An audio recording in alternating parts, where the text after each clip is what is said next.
Welcome to the Old Time Radio Westerns. I'm your host, Andrew Rines, and I'm excited to bring you another episode absolutely free. This episode is one of many released every month, totaling over 80 episodes so far. Each one is meticulously digitally restored and stored in the cloud for your convenience, a process that incurs costs. To help cover these expenses, you might hear some advertisements throughout the episode.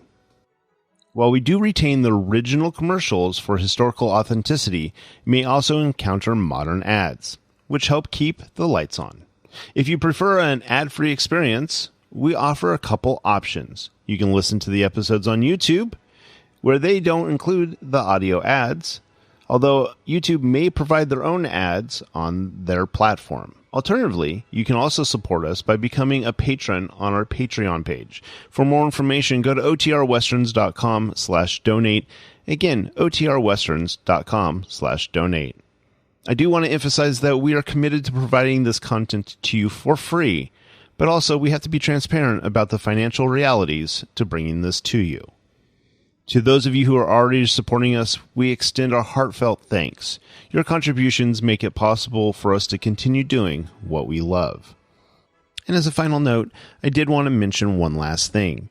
If you are paying for a service, let's say like Audible, and you're listening to this show on that site, they do not provide any financial or monetary means to this podcast. We provide it to them as a way for you to be able to listen, but they don't help us in any way. So again, thank you to everybody who's already supporting, and those of you who want to support us in the future, I deeply appreciate it. Now, let's get into this episode. This episode is going to be Gunsmoke. Original air date is December 15th, 1957, and the title is Ugly. Hope you enjoy.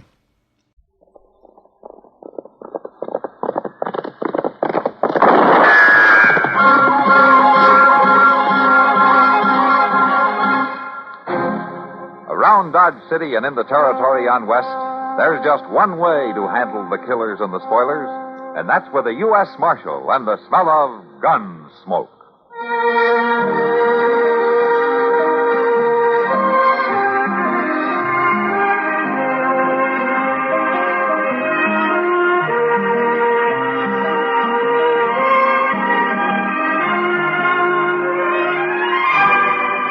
Gunsmoke, starring William Conrad, the story of the violence that moved west with young America, and the story of a man who moved with it.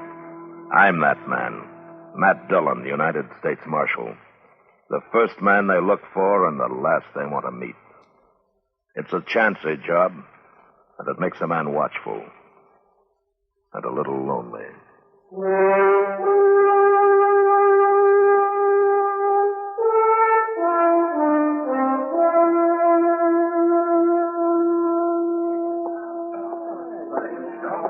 Evening, John. Oh, Miss Russell. Evening. Hello, Chester. Oh, Miss Kitty. Why are you sitting over here all by yourself? Oh, it's my new boots. I just could not stand on my feet another minute. New boots? Yeah. Oh. Hey, they're mighty good looking, Chester. Yeah, but I'll be thankful when they feel as good as they look. Here's your coffee, Chester. Oh, my, sure do thank you, Sam. Waiting on me hand and foot this way? Well, it ain't every day that you get new boots, Chester. It sure ain't, and that's a fact. Oh, look. The man at the door. What do you mean? Good heavens.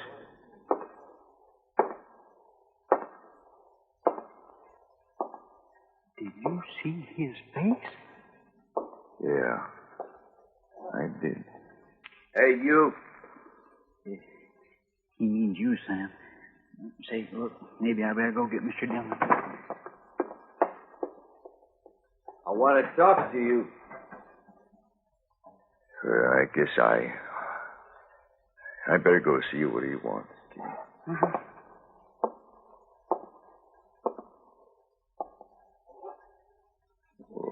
What is it, mister? Can I get some food here? The store is closed. You put it in this bag, I'll take it with me. Well, okay, mister. Charlie, put some bread and meat and some ground coffee in this bag right away. Okay, Sam. The food will be right out, mister. Thank you. He just wanted something to eat, Kitty. I know. Sam, I can't bear to look at him. Well, maybe he'll leave when Charlie brings him food. I hope so, Sam. I really do. It'll be 35 cents, mister. Oh. Thank you. Yeah, he's leaving now, Kitty.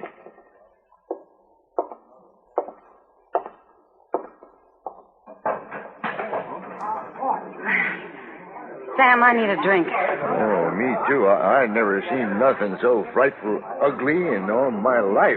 I don't know where he come from, but I'll tell you boys one thing. That critter ain't human. Matt? Hello, Kitty.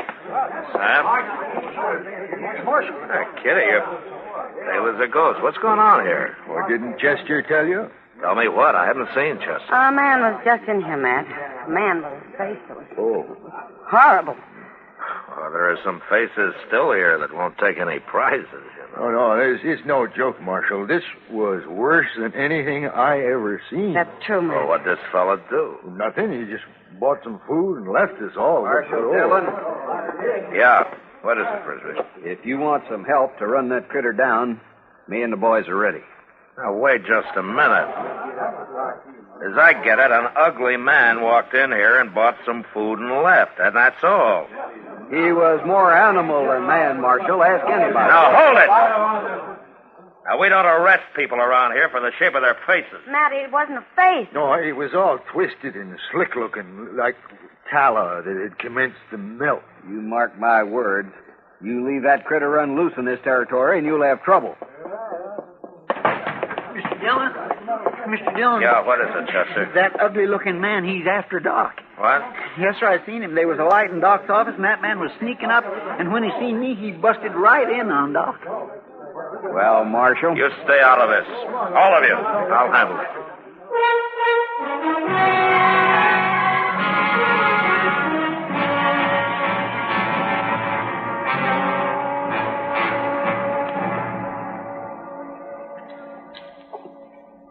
You see what I mean, Doctor?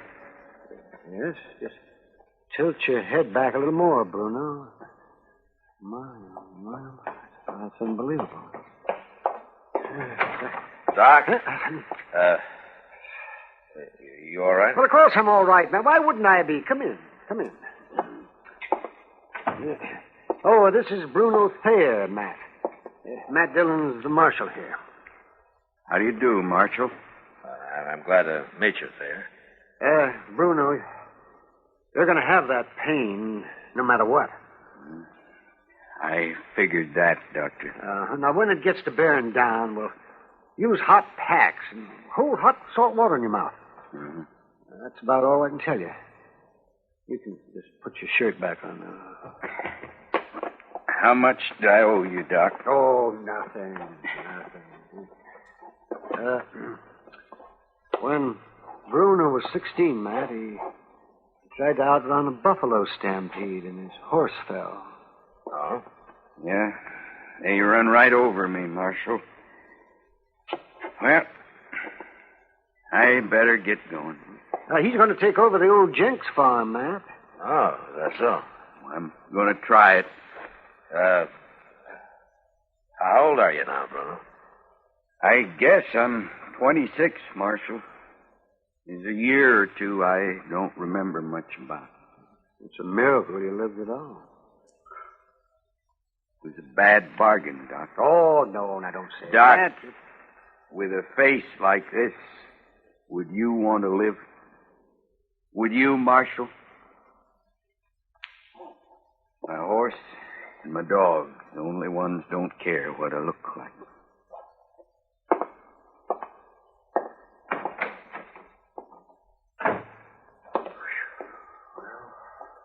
Well, Matt? I don't know about you, Doc, but I'm not Not sure that I would want to live.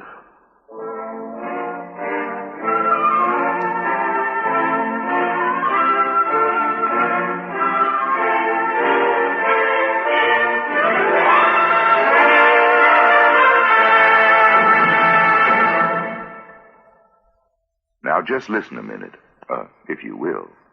I've got a little story to tell you. Well, it's not so little. It's sort of a tall tale. It's about the pride of Company 40. Mose was his name, a fireman and a legendary hero of firemen. They say old Mose had feet like East River barges. His beaver hat measured 2 feet from crown to brim, and his fireman's helmet was about the size of a pup tent. Yes, Mose was big, and he was strong. And in addition, he had the speed of a panther. Mose was always the first to reach the scene of a fire, and it seemed that no rescue was impossible for him to execute. He could climb buildings using the windows for a ladder, jump over alleys like a cat, tear through walls with his bare fists, blow a path through smoke using his lungs like a bellows. And when he'd come across a small one-room fire, he'd close the doors and windows and inhale, and the fire would be smothered from lack of oxygen. Oh, he was quite a man, old Mose. And when Mose wasn't fighting fires, he was the terror of the East Side toughies and the plug uglies. Mose just naturally didn't like bullies and lawbreakers, and he'd fight them singly or in groups of any size. If the occasion called for it, he'd rip a tree out of the ground and use it like a policeman's nightstick. Yes, sir, the lawless element gave old Mose a wide berth, you bet. But Mose was a bashful sort of feller. And when public admiration got too strong for him in New York and folks got to sending in false alarms just to see him, why, he just faded out of sight. Later, people in Illinois swore they saw him put out the Chicago fire in 1871. And Californians credit him with countless rescues and the final smothering of the San Francisco fire of 1906. Yes, sir. Stories about old Mose, the pride of Company 40, are easy to believe, aren't they? Say, isn't it nice being citizens of a country where you can laugh and talk about things free as a breeze, and write and read and worship too? Yes, sir. Maybe you don't think about it much, but you should.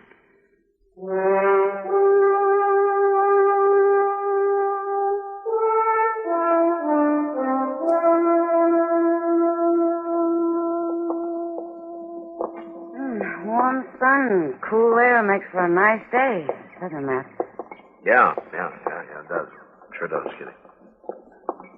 What are you thinking so hard about? What? Oh, Bruno Thayer, Kitty. Huh. Yeah, he's been out on the old Jenks place 2 weeks now. Maybe I ought to ride out there and see how he's doing. Why? Well, everybody else in Dodge has, judging by the number of wild stories going around. He murders travelers and buries them in his garden. He conjures up evil spirits. He calls the coyotes to counsel with him in the middle of the night. All kinds of crazy stories like that.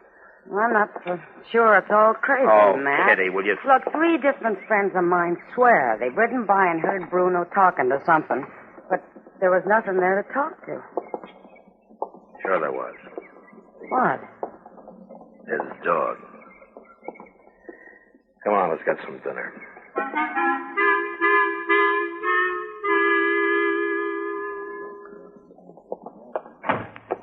Hurry up, Doc. Come on, hurry up. I'm coming. Yes, what happened? It's Hazel Perkins. They found her out south of town, scared half out of her wits. Oh, Doc, he was right over me. Now, all right, Hazel. All right. Just calm down now. You're all right. Who was it, Miss Perkins? Was it that Bruno? Yes, that's who it was. Oh, no, she's in no condition to talk now, Frisbee. I ran, but he came after me, and he chased me, Doc. No. Doc, what are those gashes on her arm? Well, I don't know yet, Sam. Looks like some animal clawed at. You mean some half animal, don't you, Doc? Now, Frisbee, you're a fool. Get out of the way. No. Come along, Hazel. Right at you. Fool, am I? Maybe I'm just fool enough to believe that the women folks ought to be protected. I say it's time something was done. I say we got to stop that ugly brute and stop him for good. Like they used to do in the old country. Yeah, but how do you mean, Frisbee? My grandpappy knew. He told me when a hateful, unnatural monster like Bruno was found, they burned it.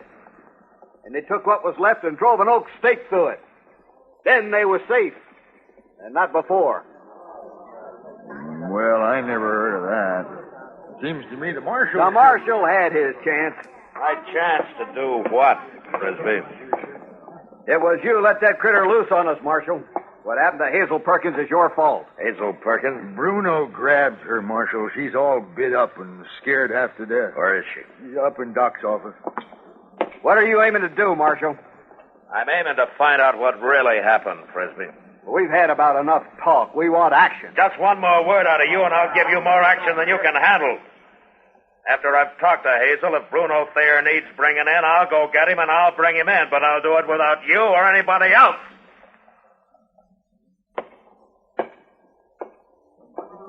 Get killed before You better hurry. You sure better hurry, Marshal.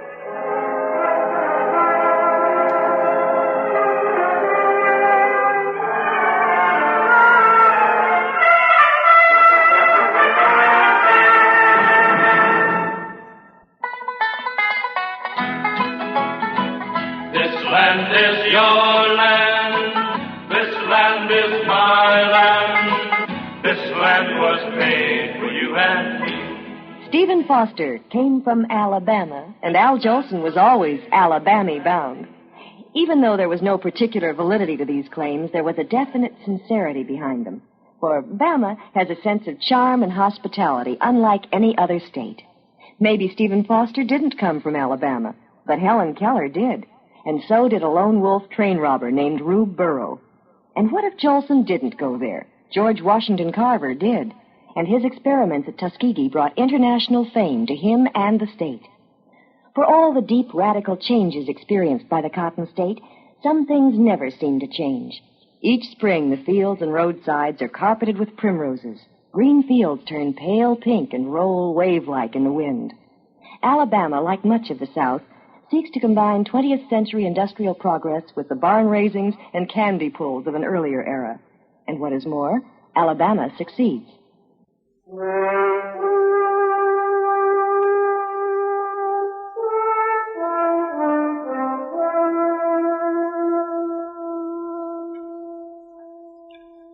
Hand me that bottle, will you, man? Yeah, sure, Doc. Just hold still now, Hazel. Oh. Oh, well, that stings a little, doesn't it? But it's better than getting blood poisoning. Now, Hazel, I know you're still upset, but try to think clearly this time, huh? Now, just once more. Before you saw Bruno, what happened? Oh, well, my horse shied and threw me. And what did your horse shy from? I don't know. But the next thing I remember is that hideous face bending over me. And then what? He grabbed me, and I felt his long nails sink into my arm. This arm here, where the scratches start? Well, yes, of course. And then? Well, then he began to laugh. To laugh? That's right. Oh, it was dreadful, just dreadful. I tried to fight him off, Marshal, but he was terrible strong. And... Well, Hazel, why didn't Bruno laugh the last time? Well, what do you mean, Dr. Adams? Well, I mean that every time you tell this story, it gets better. You figure you're pretty important because you've been chased by Bruno Thayer.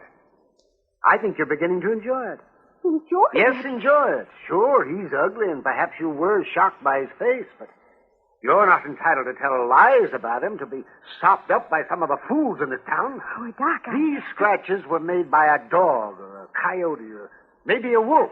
Well... But not by a man. And the only reason that animal didn't kill you is because somebody killed it first. Oh. Bruno saved your life, didn't he? Didn't he? Oh, yes. Yes, he did. The wolf that made my horse shy came after me, and Bruno killed it. But Well, he scared me half to death, Doc, with that face, that horrible face. And well, I didn't mean to. Marshal! Yeah, what is it, Sam? Frisbee and some others just left the Long Branch to get Bruno. I sent Chester after your horse. Oh, thanks, Sam. They was talking wild, Marshal. They're going to kill him, sure. Oh, kill him? Oh, I didn't realize, Marshal. I'm sorry. It's not me you owe an apology to, Hazel. Oh, Bruno, I couldn't. But I'm sorry. I am sorry. Well, that's what I'll tell him, Hazel, if I get there in time.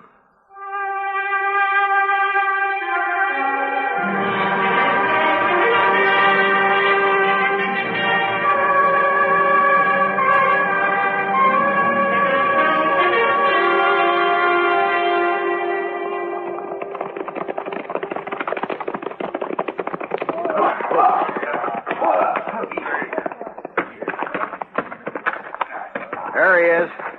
He ducked in his shack. We got him trapped now, just like we wanted. We'll spread out and circle him. Watch me. We'll close in on my signal. Hey there! Hold it, you men!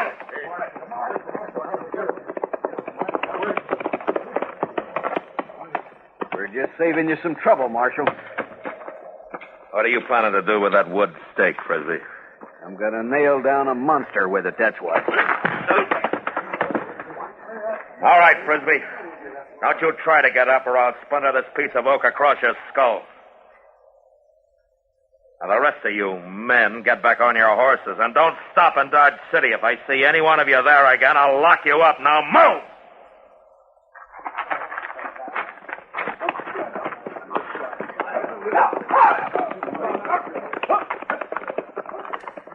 Chester. Yes, sir. You hold Frisbee right here. If he makes a move, you kill him. Yes, sir.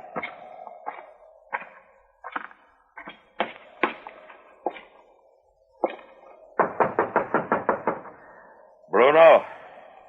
Matt Dillon.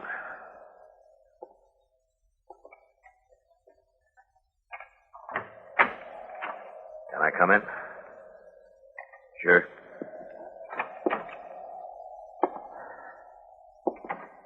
You saw those men out there, huh?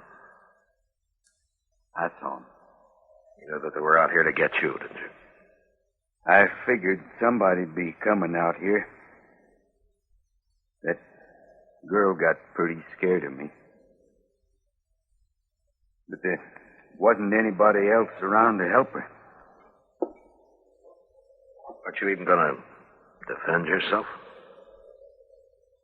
I hadn't decided, Marshal. I saw what you did to them, though. I'm grateful. Grateful? For what? Well,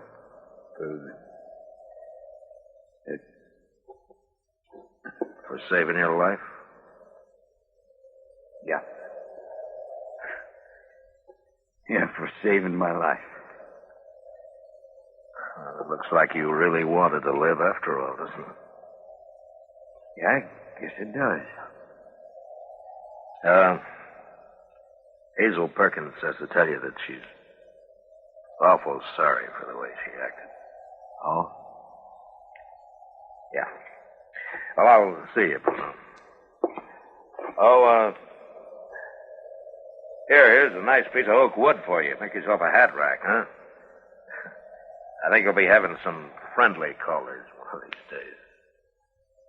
So long, Marshal. So long, Bruno.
Gunsmoke.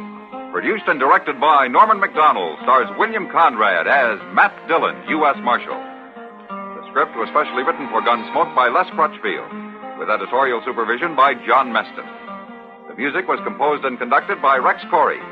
Sound patterns were by Ray Kemper and Bill James. Featured in the cast were Parley Bear as Chester, Howard McNear as Doc, and Georgia Ellis as Kitty. George Walsh speaking. Join us again next week for another specially transcribed story on Gunsmoke. This is the United States Armed Forces Radio and Television Service.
This has been a presentation of OTRWesterns.com, and we hope you enjoyed. Please take some time to like and rate our shows in your favorite podcast application. Follow us on Facebook by going to OTRWesterns.com/Facebook. Subscribe to our YouTube channel by going to OTRWesterns.com/YouTube. And send us an email, podcast@OTRWesterns.com. You can call and leave us a voicemail, 707-986-8739.